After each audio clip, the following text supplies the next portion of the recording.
Hi, this is Father Eric Augenstein with today's liturgical moment. This is the 6th week of Easter, which means it's the most confusing week of the year in terms of the liturgical calendar. Now, why would the 6th week of Easter be confusing? Well, that's because on Thursday of this week, Thursday of the 6th week of Easter, it will have been 40 days since Easter, which means it's the day when Jesus ascended into heaven, the day of the Ascension.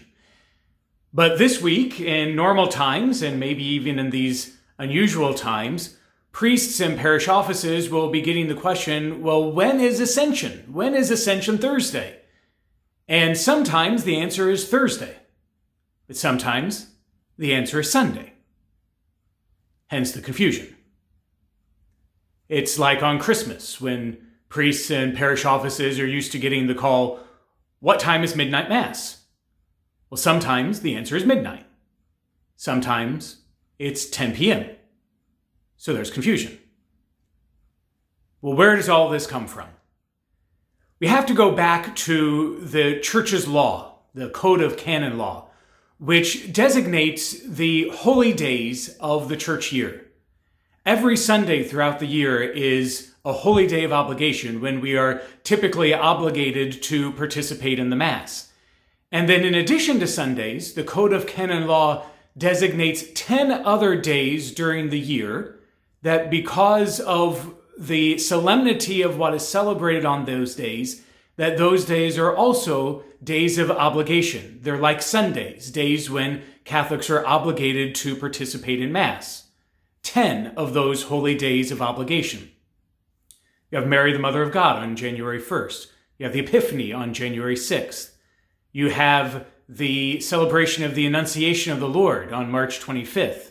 You have the Ascension of our Lord, the Thursday of the 6th week of Easter.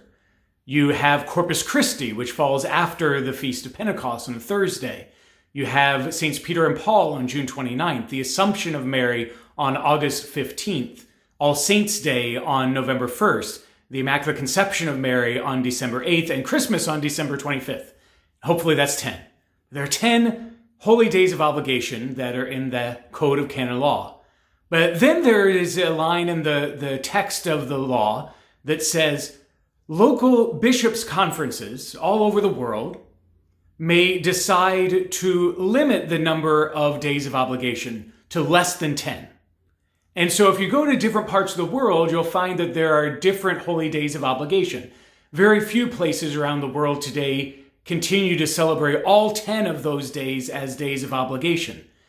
Some places you might only find 2 or 3 days of obligation other than Sundays. In the United States, traditionally we have 6 days of obligation. Some of them are not obligatory days, like March 19th, St. Joseph, or Saints Peter and Paul on June 29th. Some of them for us have been transferred to Sundays, like Epiphany. Epiphany, the 12th day of the Christmas season, is January 6th, but here in the United States is transferred to Sunday. And so we have 6 days of obligation, the Ascension being one of them.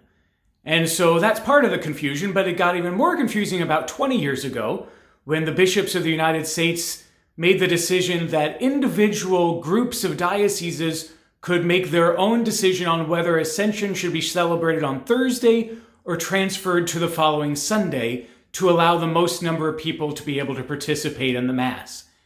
And there are some parts of the country, like where I'm at in Indiana, that for the last 20 years, the Ascension has been celebrated on Sunday, and to allow more people to be able to participate in Mass. It's the way it is everywhere in the United States for the Epiphany. Epiphany is always celebrated on Sundays. But there are other parts of the country where the Ascension is still observed on Thursday, the actual 40th day from Easter, as a way of maintaining that timeline between Easter and the Ascension, and then 10 days later to Pentecost. So hence the confusion here in the 6th week of Easter. When is the Ascension? Well, Jesus ascended into heaven 40 days after he rose from the dead, and that was almost 2,000 years ago. What we do today is celebrate liturgically those things that happened long ago.